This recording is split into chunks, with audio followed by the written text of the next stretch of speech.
After using me like a bank, my parents refused to take care of my sick child because they wasn't willing to sacrifice their weekend. My promotion lost. I just moved out and blocked their calls. Now they're crying on the phone. Just to give you the lowdown, I am 31 years old. I am a single mom to my boy, Bradford. It's been just us two since he was 2 years old. His dad took off for a new start, way across the country. He sends birthday cards with $20 inside twice a year. Once for Christmas and once for Bradford's actual birthday. Sometimes he remembers, sometimes he just doesn't. I have been stuck at the same company for 4 years. It's an office job that covers the basics, but barely. With rent, childcare, and Bradford's asthma meds, my life is a constant hustle. For the last 6 months, I've been pulling extra shifts and taking on extra work. I've been doing everything I can to get a promotion to executive assistant. That would give me a decent pay raise. For some folks, it might not sound like a big deal, but for me and Bradford, it means I wouldn't have to stress about my bank account every time I go to the grocery store. It would let us breathe a little easier. My boss, Marshall, had been giving me hints that I was the top pick. He finally set up my interview for Friday at 2 p.m. My plan was perfect. Bradford would be at school, I'd take a long lunch for the interview, and then I'd be back at my desk by 3:30. But Wednesday night, Bradford started coughing. It wasn't his usual cough. It was that deep, barking seal kind of cough that means his asthma is acting up again. By Thursday morning, he had a fever of 101.3 degrees Fahrenheit. I knew right then there was no way he could go to school Friday. I called in sick on Thursday to take him to the doctor. The pediatrician gave him a steroid and said he needed to rest for at least 48 hours. Once we were back home, I called my mom right away. That was my first big mistake. I just figured, with Bradford so sick, she'd step up and help. My parents live about 25 minutes away. They are still in the same neighborhood I grew up in. My dad is mostly retired, and my mom doesn't have a job. They eat out 3 nights a week.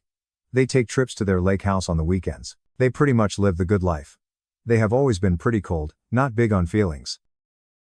But sometimes, for real emergencies, they would watch Bradford. When I called my mom and told her what was going on, there was a long, silent pause on the phone. Then she said, and I swear I'm not making this up, "Oh, sweetie. This weekend just won't work for us. Your dad and I are going to the Williams anniversary party on Saturday. I also need Friday to get my hair done and get ready. You know how these big events are." I reminded her that this promotion would mean a much better life for her only grandson, Bradford. I told her I wasn't asking her to watch him all weekend, just for 2 hours on Friday afternoon. 2 hours? She let out that familiar, dramatic sigh. The one I have heard my entire life.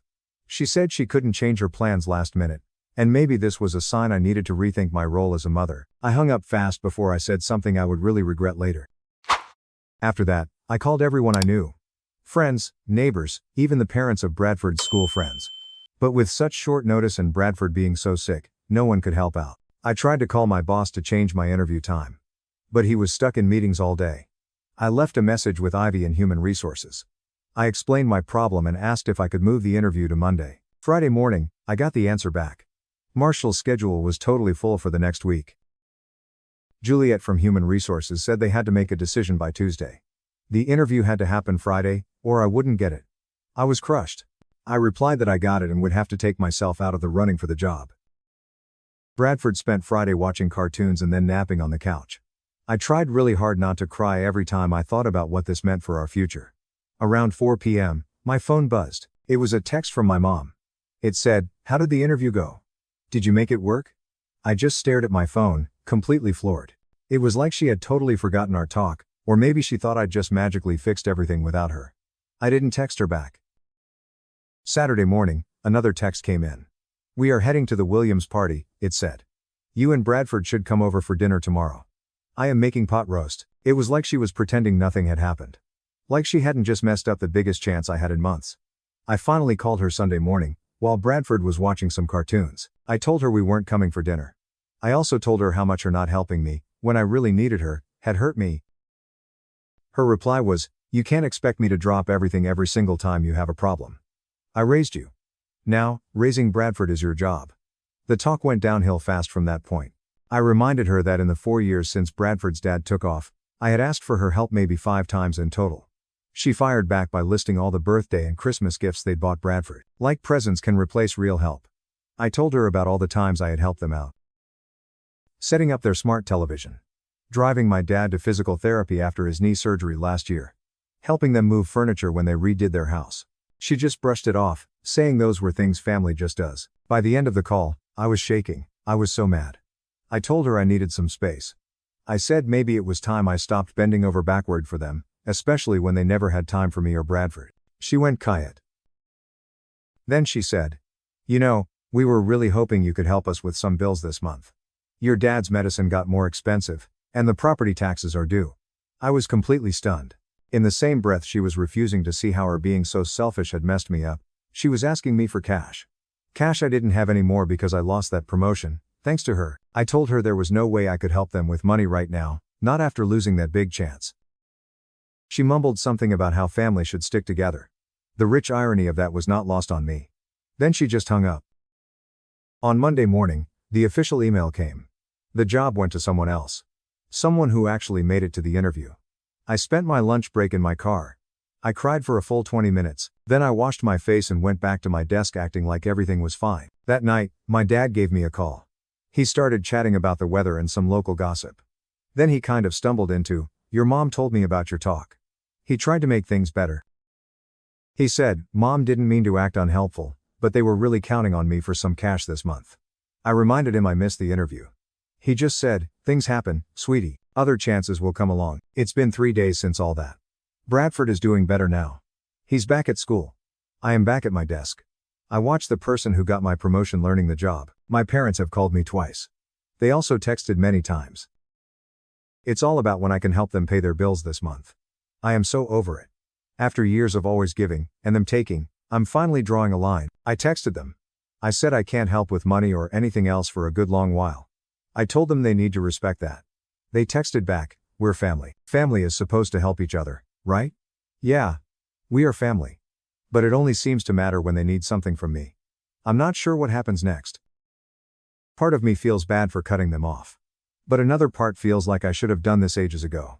Bradford keeps asking when we'll see Grandma and Grandpa. I honestly don't know what to say to him. Quick note for people saying I should have just taken Bradford to the interview. He was really sick. Fever. Couldn't stop coughing. I couldn't leave him by himself. And bringing a 6 or 7-year-old to a job interview for a grown-up job just wasn't going to work. First update. Okay, so it has been a bit over 2 weeks since I last posted. I wanted to give you an update because things have changed in a way I totally didn't see coming, even with how my parents usually act. First off, big thanks to everyone who left comments on my first post. Hearing your stories and getting your tips really helped me feel less on my own and more sure about putting up these boundaries. After I texted my parents that I couldn't help them with money anymore, they went completely quiet for 3 days. I actually started to think, maybe, just maybe, they were thinking about what they did, or at least, they were respecting my new rule. That little bit of hope disappeared on Tuesday evening. I was making dinner for me and Bradford, just some boxed mac and cheese with hot dogs cut up in it. His absolute favorite comfort food. Then my phone lit up with a new message. I thought it would be Juliet from next door. She sometimes texts asking if I need anything from the store. Nope, it was my mom. She sent a picture of an overdue credit card bill for $4,378.62. No other words, just the picture. I didn't reply. 20 minutes later, another text popped up. It said, "We need help with this by Friday, or they'll jack up our interest rate." I stirred the mac and cheese, my mind going back to all the times I'd bailed them out with money. Like last Christmas, when they said they couldn't buy gifts for Bradford, but then somehow went on a weekend ski trip in January. Or that emergency car repair last summer that ended up being just a fancy upgrade to their car's music system. Every single time, I had to dig into my small savings. They always made it sound like a super bad situation, but only for a little while. I put my phone down. I just focused on eating dinner with Bradford.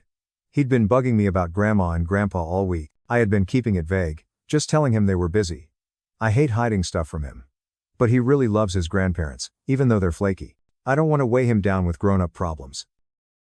While we ate, he told me all about the solar system project his class was starting. He was super excited because he got to be Jupiter. He said it was because Jupiter is the biggest and has the most moons. After he went to bed, I checked my phone again. 3 missed calls from my dad. And a voicemail. His voice sounded really stressed. He said, "Sweetie, call us back. This is serious. Your mother is really mad." I didn't call them back. Instead, I sent a text. I told them again that I couldn't help them with money right now, especially since I lost out on that promotion. Then I put my phone on silent. I spent a whole hour applying for other jobs online. That whole messed up promotion thing was a huge eye-opener. I'd been loyal to that company for 4 years. But I was still easily replaced. I had to start looking out for Bradford and me first. That's it. The next morning, I woke up to a super long text from my mom. She claimed the credit card debt was mostly because she was helping me in Bradford. That was totally new information to me. While my coffee was brewing, I went through my own bank statements from the last year. In that whole year, they gave Bradford a $30 Target gift card for his birthday. They passed along some clothes from my cousin's kid that didn't even fit him. And they took us out to eat once at Applebee's, using a buy one, get one coupon they made sure to tell us about at least 3 times. On the flip side, I had given them $800 when their water heater died. I spent over $200 on my dad's birthday present. And I spent tons of hours helping them. This included everything from fixing their tech problems to driving them to doctor appointments when my dad's bad eyesight made it hard for him to drive at night. I dropped Bradford off at school and then went to work. I had to train Holden on some stuff for his new job, which, should have been my job. He looked pretty awkward about it all. He kept saying things like, "You really knew your stuff, and they should have just waited to interview you." It was uncomfortable, but I knew it wasn't his fault. During lunch, my phone buzzed. It was a number I didn't know. I figured it might be one of the jobs I applied for, so I picked up. Nope. It was my Aunt Cora. She's my mom's sister. I only talk to her like, twice a year, usually on holidays. She immediately started this big speech. She was worried sick about my parents. She said she understood I might be having a rough time, but that family has to stick together. Right then, I knew what was up. My parents had been calling all the relatives, making themselves sound like poor victims. Like their ungrateful daughter had just left them high and dry. I tried to tell her what really went down with the interview and all the years I'd been the only one giving. But she cut me off. She said, "Well, that's how you see it, but your mother says she's always been there for you." After that call, I typed "how to know if your parents are manipulative" into Google. I spent my whole lunch break reading articles. It felt like they were written just for my family. It hit me really hard. This wasn't normal. Parents shouldn't make their kids feel like they owe them forever. I went to the bathroom and cried for 5 minutes. Then I went back to my desk, trying to put on a convincing "I'm fine" smile. That evening, Bradford and I were at the playground. Then my dad's big SUV rolled up. Bradford saw him right away and ran over, super excited. My stomach just sank. I was not ready to face them, especially with Bradford right there. My dad hugged Bradford. Then he asked if he could talk to me just for a sec. I sent Bradford back to the swings. I could still see him. I turned to my dad, my arms crossed over my chest. He looked worn out. For a split second, I felt that old guilty feeling I've always had inside me. Then he launched into it. He said my mom had been crying herself to sleep because I was shutting them out. And oh, by the way, did I know their house insurance payment was due next week? I cut him off. I pointed out that he drove 25 minutes to the playground to make me feel bad. But he couldn't drive that same distance to help when Bradford was sick. He actually looked surprised, like he hadn't even thought about that. We talked for about 10 minutes. He kept switching between trying to make me feel guilty and just straight up asking for money. I finally told him I had to get Bradford home for dinner. I said I'd think about what he told me. The look of relief on his face was instant. He thought he had won. In his head, "I'll think about it" always meant yes, I'll help. Because that's how it always used to go. Over the weekend, my brother Jenkins called me. That was weird because we usually just text. Like my aunt, he had gotten an earful from our parents. But Jenkins, he could see right through their tricks. They pulled the same garbage on me last year, he told me. I gave them money for what they called a broken pipe emergency. Then the next week, I saw Mom's Facebook post showing off their new patio furniture. It felt good to know I wasn't the only one they were doing this to. Jenkins and I agreed to keep each other in the loop about our parents' money demands from now on. Monday morning, I got a message from a company I had applied to. They wanted to interview me. It was for a job pretty much like what I do now, but with better pay and extra benefits. I set up the interview for the next week. That gave me plenty of time to get childcare sorted. This time, Julie had offered to help. She had heard about what went down with my parents. That afternoon, my mom texted me again. It said, "We are very let down by your attitude. Your dad and I have always been there for you. Is this how you pay us back? We need to talk about this credit card bill." I didn't text back. But I did go check their Facebook page. From just the weekend before, there were pictures of them at a fancy restaurant with their friends. My mom was wearing what looked like a brand new dress. The caption said, Feeling super fancy after my birthday treat. Tuesday night, Bradford was asleep in his bed, and I was folding clothes. Then someone knocked on the door. It was almost 9 o'clock at night. I looked through the peephole before opening. My mother was standing there. She looked somehow both mad and like a victim at the same time. I opened the door, but I didn't tell her to come in. She immediately started talking about how family has duties and how she and my dad were facing really bad money troubles because of bills we didn't see coming. When I asked what these bills were, she got all vague. She mentioned medical bills, even though both my parents have Medicare. She talked about house repairs, even though their house is newer than my apartment building. And she said general cost of living was going up. I stayed calm. I told her again that I couldn't help with money right now. She switched gears. She asked if I could at least help them sort out their finances since I'm good with money stuff. What she really meant was, she wanted me to see their money problems, feel bad for them, and then offer them cash. I suggested they go talk to a financial advisor at their bank, or maybe look into credit counseling places. Her face got hard. Then she said something that has been stuck in my head ever since. I don't think you get it. We are your parents. We took care of you for 18 years. Now it's your turn to take care of us. I told her I needed to go check on Bradford. Then I shut the door. I watched through the window. She stood there for almost a full minute. Then she walked back to her car, where my dad was waiting in the passenger seat. Yesterday, my mom sent a group text to me, Jenkins, and some other family members. It had a link to a GoFundMe page. It was called Help 2 Seniors Stay in Their Home. The description talked vaguely about medical issues and unexpected costs, but it didn't say anything specific. The goal was set for $15,000. Nobody had donated yet. Damien called me right away. We were both totally floored. Our parents own their house free and clear. It was paid off years ago. My dad gets retirement money from his pension and Social Security. They are not in danger of being homeless. This was a whole new level of manipulation. I haven't answered the group text, and neither has Jenkins. But my aunt has already messaged me privately.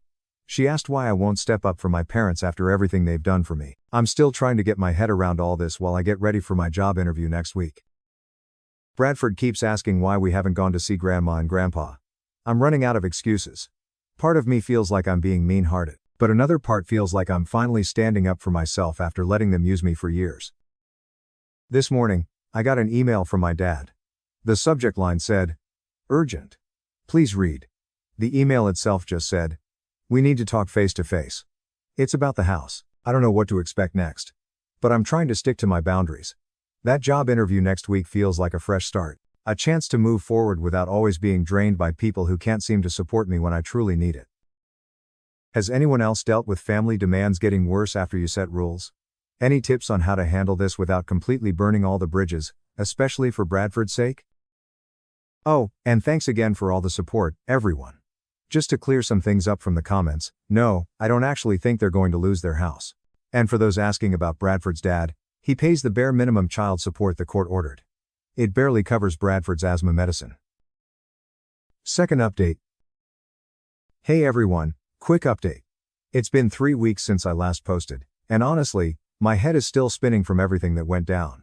I'm writing this on my phone at 1 a.m., because I just can't sleep, so please forgive any mistakes. After my dad sent that super important email about their house, I made up my mind to meet them somewhere public, not at my place. I picked the Starbucks close to Bradford's school for last Saturday morning.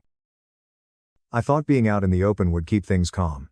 Plus, I could grab Bradford from his friend's sleepover right after. I got there early and snagged a table in a corner. My parents showed up 15 minutes late, which was pretty standard for them. My mom had on her fancy sunglasses and her Coach handbag, the one I actually helped her choose for her birthday last year. My dad was wearing his golf shirt, even though it was a bit chilly. Neither of them looked like they were struggling for cash at all. As soon as their butts hit the chairs, they both started talking at once. They were going on about how their mortgage company was giving them grief over missed payments. I cut in.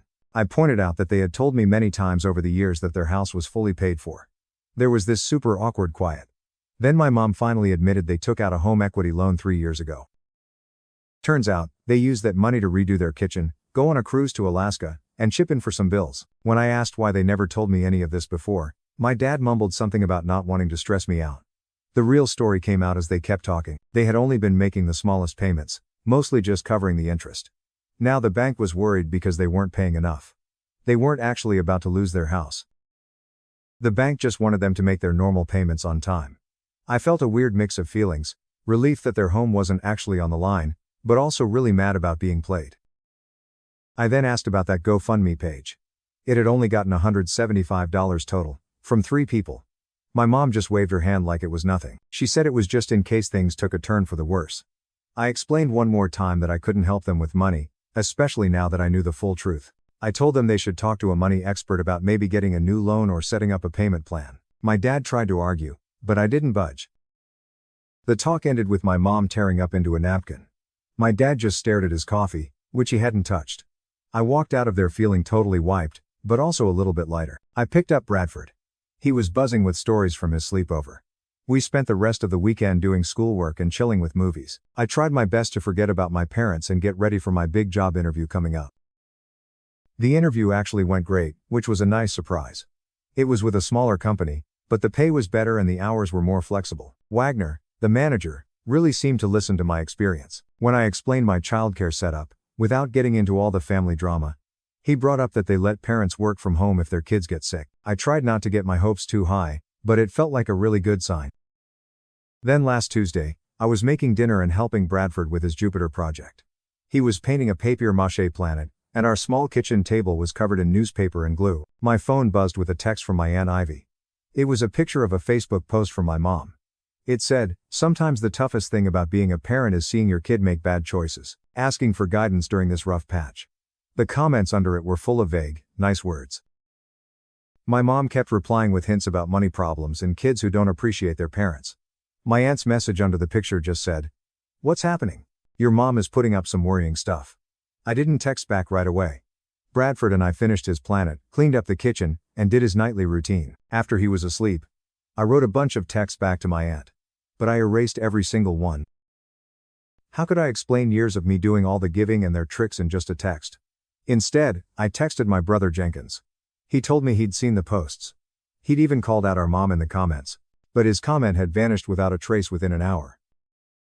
Wednesday night, I got the phone call I'd been waiting for. Wagner offered me the job. It came with a start date 3 weeks away, which was perfect for giving my old job proper notice. The pay was $2,000 more than the promotion would have given me. Plus, better health benefits and that super important flexibility for Bradford's needs. I said yes right away. A huge wave of relief washed over me. This was the new beginning we really needed. I picked up Bradford from his after-school program. We went for ice cream to celebrate. While we were sitting at a tiny table, my phone rang. It was an unknown number. I almost didn't answer, but something told me to. It was the manager from my apartment building. She asked if my parents were allowed inside my apartment. Turns out, they had shown up. They claimed they needed to drop off something big for Bradford but had left their key at home. My stomach fell to my feet. I had never given them a key. And they were definitely not allowed to just walk into my place. I told the manager, absolutely not. I thanked her for calling me first. Then I called my parents right away. No one picked up. I hurried Bradford through the rest of his ice cream. Then I drove us home. I was really worried about what my parents might be trying to pull. When we got to the parking lot, their SUV was still there. It was in a visitor spot. I told Bradford to stay in the car. I locked the doors, which I had never done before, and promised I'd be right back. I tried calling my parents again as I walked to the manager's office, but still no answer. The manager, Olive, looked so relieved to see me. She told me that my parents had been getting more and more pushy about getting into my apartment. They said they had left medicine for Bradford inside. When she refused to let them in without my okay, they just sat down in the lobby. They said they would wait. They had been there for almost 2 hours. I braced myself and walked into the lobby. There were my parents, sitting with a small suitcase and my mom's big purse. They looked up when I came in. My mom immediately started crying. My dad stood up. He started explaining that they had a little mix-up with their mortgage company. And their power and water got cut off because of paperwork mistakes. They needed somewhere to stay, just for a couple of days until everything was straightened out. I just stood there, stunned. They had tried to sneak into my apartment before I even got home.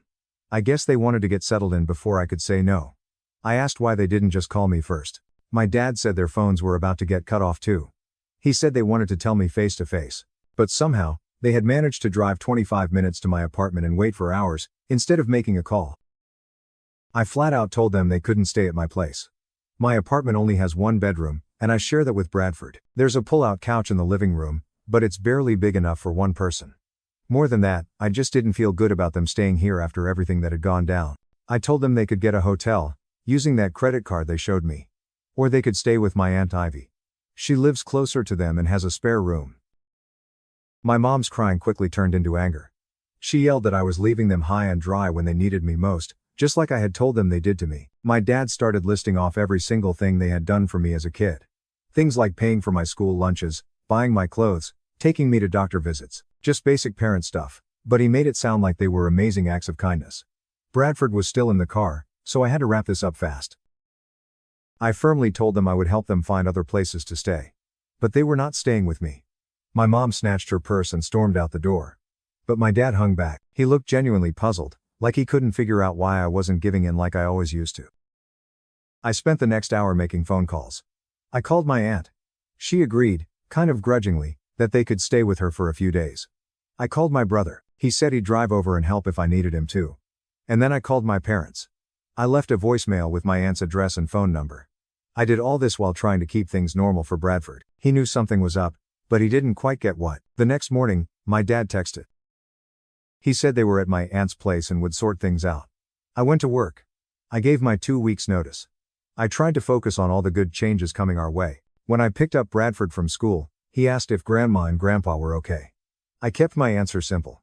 I told him they were having some house issues but were staying with Aunt Ivy. He seemed fine with that. Late Friday afternoon, I was at my desk, wrapping up some last-minute work. My phone vibrated. It was a message from my apartment's online portal. Someone wanted to be on my visitor list. It was my parents. I said no right away. Then I called the manager. I told her straight up they were not allowed in my apartment, no matter what. Olive, the manager, paused for a second. Then she told me something that made my stomach drop. My mom had been there earlier. She said she needed to drop off Bradford's medicine. Olive reminded her I had already said they couldn't come in, but Mom got real heated. She kept saying that as Bradford's grandma, she had rights. Olive stuck to her guns. But she warned me. My mom had told her she was coming back today, Saturday, because she knew we'd be home. I thanked her for the heads up. The rest of my workday was a blur. My mind was racing, playing out all the worst possible scenarios. Bradford and I got home. I made sure every lock was secure. I pulled down all the window blinds, too. I hardly ever do that. We ordered pizza for dinner. I tried to keep things light and fun for Bradford. I even suggested we build a blanket fort and watch a movie inside it. Around 8 o'clock that night, we were chilling in our fort. Popcorn was everywhere. We were halfway through How to Train Your Dragon. Then, a knock at the door. I knew right away who it was. I told Bradford to keep watching his movie. I went to the door, making sure it could only open a little bit. My parents were outside.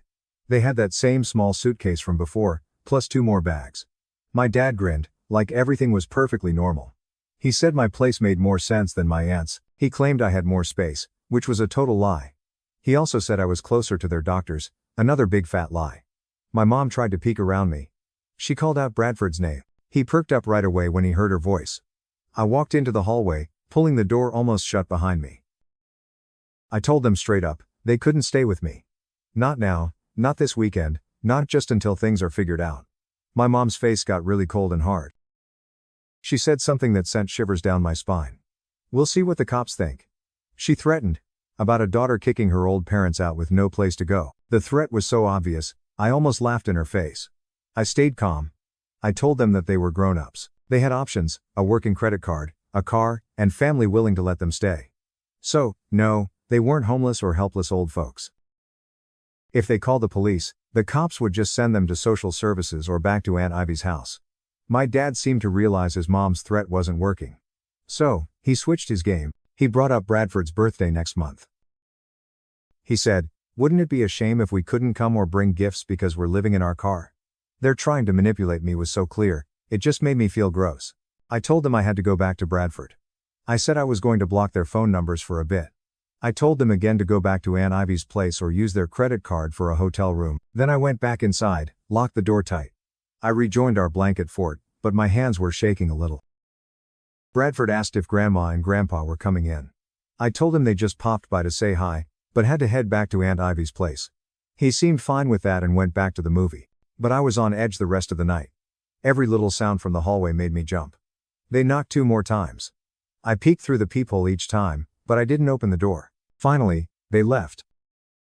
Around 10 p.m., after Bradford was sound asleep, My phone blew up with texts from both of them. Some were trying to make me feel bad, like, I guess 3 decades of raising you means zip. Others were angry, saying, you'll be sorry when we're gone. Then there were weird texts claiming they were officially homeless now and it was all my fault.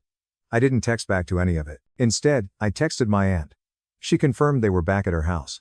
They were making a big fuss about how mean I was. But they still took her spare room. This morning, my dad sent me an email. It had a long list of every single thing they had ever spent on me, from when I was born, all the way through college. At the end, there was a made-up total. He claimed I owed them that much. The list included basic stuff like food, clothes, and doctor visits. Get this, it even had a dollar amount assigned to emotional support. I am not replying to that either. Instead, I took Bradford to the park. I helped him with his homework. I am just trying to focus on our future now, with my new job. But I am worried about what stunt they'll pull next. They've never accepted a no from me before. It feels like they're dead set on making this my problem. Quick note. A few of you asked if Bradford and I can crash at a friend's place for a bit. Sadly, that's not really possible with Bradford's school and my work hours. Plus, this apartment is our home. I don't want to feel like they're pushing us out of it. Another quick note. For folks suggesting I call Adult Protective Services, my parents are in their early 60s. They can get around just fine. Their minds are sharp. They have money and resources. They are choosing to act this way to mess with me. They are not helpless grown-ups who can't take care of themselves. Last update. Okay, so I wasn't even sure if I'd write another update, but something happened yesterday that still got me thinking a lot. Writing always helps me sort out my thoughts. Plus, so many of you asked what happened next, so I figured I owe you the last part of this whole crazy story. It's been a little over 6 months since that night my parents showed up at my door, claiming they were homeless. A lot has changed since then, mostly for the good. I've been at my new job for 5 months now. That promise of being able to work flexible hours? It's actually real. Last month, when Bradford had another asthma attack, I worked from home for 3 days. No one from work made me feel bad about it. The extra money hasn't made us rich, not by a long shot. But I don't wake up at 3 a.m. anymore trying to figure out if I can afford Bradford's school stuff and the electric bill at the same time. We also moved. It was about 7 weeks ago. Just a small 2-bedroom apartment in the same school zone. But Bradford finally has his very own room. You should have seen his face when we went to IKEA to pick out furniture. I told him he could choose his own bedspread. He picked one with planets on it. Our refrigerator isn't always about to kick the bucket, and the shower actually keeps good water pressure for more than 5 minutes. These are small nice things, but after years of just scraping by, they feel like huge luxuries. As for my parents, well, that situation has been pretty messy. After that night they came to my door, I didn't hear from them directly for almost 3 weeks. Instead, they started what my brother Jenkins calls the family public relations campaign. My Aunt Ivy, a bunch of my cousins, even my dad's bowling buddies, all called me. They each had their own version of your parents are really having a tough time and family needs to stick together. I started going to therapy about a month after my last post. My new health insurance covers it, and honestly, it's been a real eye-opener. My therapist helped me see things I had been blind to my whole life. Like how, ever since I was a little kid, I was taught to feel responsible for my parents' happiness and their money situation. How in our family, saying no was never truly accepted. And how they would use guilt against me whenever I tried to be my own person. I kept track of everything, saving every text, email, and voicemail. In late March, I actually had to use all that proof. My parents somehow convinced Bradford's school that they were allowed to pick him up for a doctor's appointment. Thank goodness the school office called me to check first. I was able to rush over there. My parents were waiting in the parking lot. When I confronted them, my mom just said they just wanted some special time with their grandson. After that scary incident, I talked to the school's main office. I showed them all the papers I had saved about the ongoing harassment. They then changed their security rules. That was the big turning point. I sent a formal letter to my parents.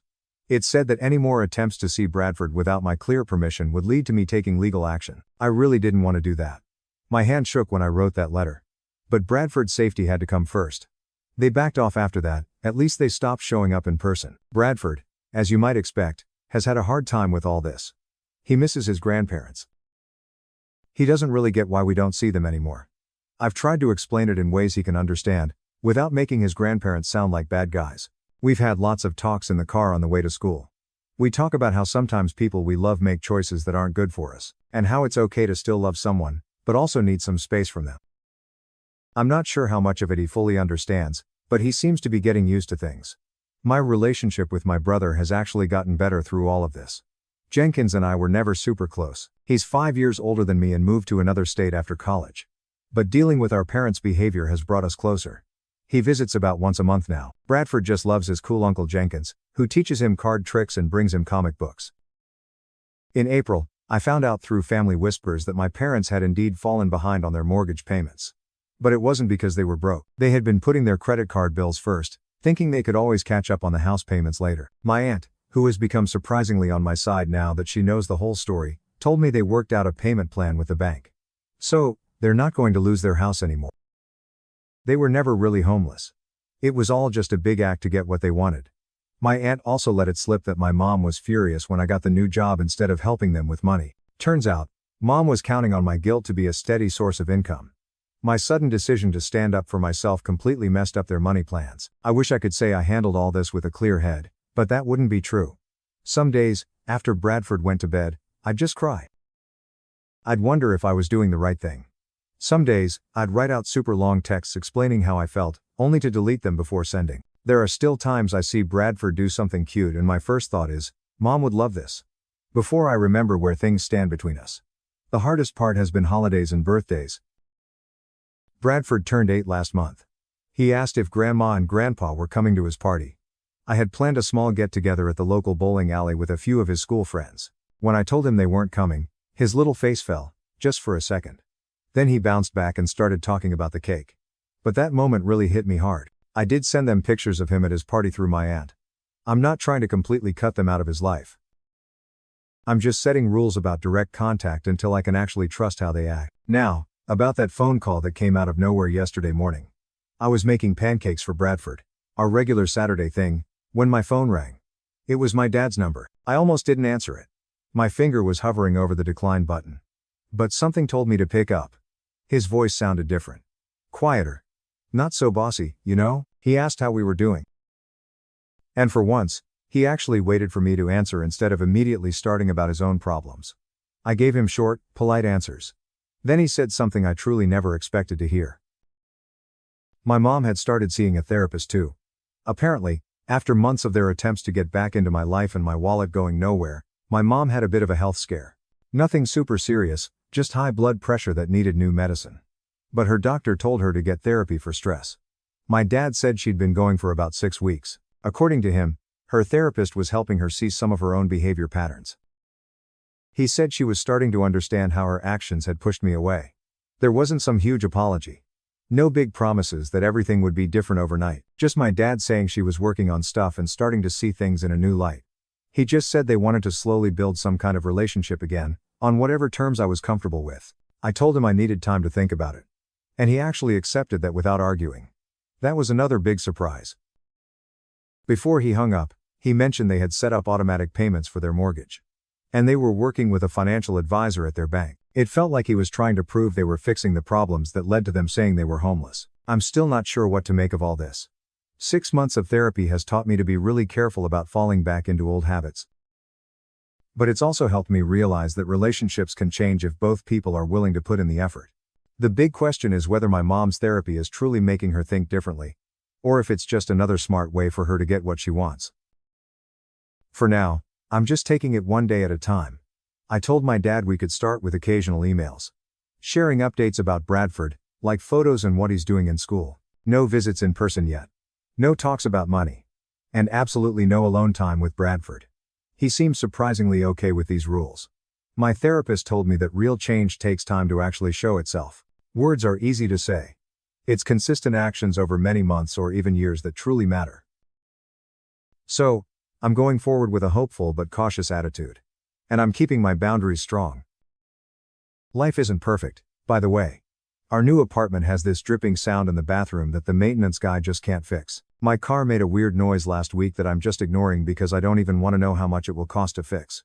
Bradford still sometimes has bad dreams and climbs into my bed at 2 a.m. My new job has its own stress and office politics. But underneath all these normal everyday problems, there's a new feeling. It's one I'm still getting used to. It's the feeling that I'm finally driving my own life. Not just reacting to everyone else's emergencies. It's both powerful and a little scary. I don't know what the future holds with my parents. Maybe they are really changing. Or maybe this is just a fancier way for them to try and trick me. Either way, I am no longer the person who will sacrifice her future and her child's well-being just to meet their demands. Thanks to everyone who helped me through this whole journey with your advice, your similar stories, and your encouragement. Sometimes, just knowing you're not alone makes all the difference. Looking back at everything that happened, if there's one big thing I've learned, it's this: sometimes, you just have to put yourself and your kids first, even when it comes to your own family. It's tough, really tough. My parents, they always made me feel like I owed them everything, that my life was supposed to be there to fix their problems. And for years, I believed it. I let them walk all over me, financially and emotionally, because I felt this deep, heavy guilt. But watching Bradford, seeing how my choices affected his future, made me realize I couldn't keep doing it. Setting those boundaries? It was scary. I felt like the worst daughter ever, like I was being cold-hearted. And yeah, there are still days I wonder if I made the right call, especially when Bradford asks about his grandparents. But then I look at our new apartment, at him having his own room, at the fact that I'm not stressing about every single bill. I see how much stronger my bond with Jenkins is now. And I know it was the right thing to do. It's not about being perfect, or even having a perfect family. It's about breaking a cycle. It's about standing up for yourself, even when it shakes you to your core. It's about realizing that love shouldn't be a weapon, and family shouldn't be a constant drain. My parents are, maybe, starting to get help. That's good. But I'm not waiting around for them to truly change. I'm building a stable life for me and Bradford, on our terms. So, that's my story. It's messy, it's complicated, and it's still unfolding. I've shared my heart out here, and I'm still figuring things out. What do you all think? Have any of you dealt with family drama like this? What did you do? I'm always keen to hear your thoughts.